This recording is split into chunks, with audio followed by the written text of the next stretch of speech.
மீண்டும் உங்களை சந்திப்பதில் பேரானந்தம். இன்று ஒரு முக்கியமான தகவலை உங்களுக்கு சொல்ல ஆசைப்படுகிறேன். முதலில் உலகத்தில் எப்பொழுது பெண்கள் காவல்துறையில் சேர்க்கப்பட்டார்கள் என்பதை நாம் அறிந்து கொள்ளலாம்.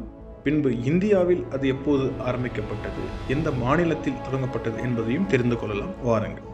1916ஆம் ஆண்டு லண்டன் மாநகர காவல்துறையில்தான் முதலாக பெண் காவலர்கள் சேர்த்துக் கொள்ளப்படுகின்றன. அதன் பிறகு இந்தியாவில் 1937ஆம் ஆண்டு கேரள மாநிலம் திருவிதாங்கூர் சமஸ்தானத்தில் முதலாக காவல்துறையில் பெண்களை சேர்த்துக் கொள்கிறார்கள்.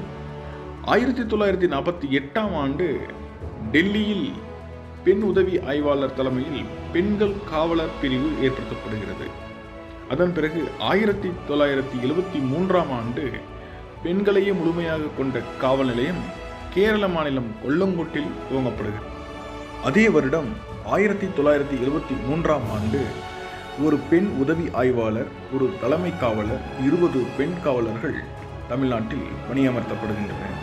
அதன் பிறகு 1992ஆம் ஆண்டு சென்னை 1000 விளக்கில் முழுவதும் பெண்களை கொண்ட அனைத்து மகளிர் காவல் நிலையம் தொடங்கப்பட்டது.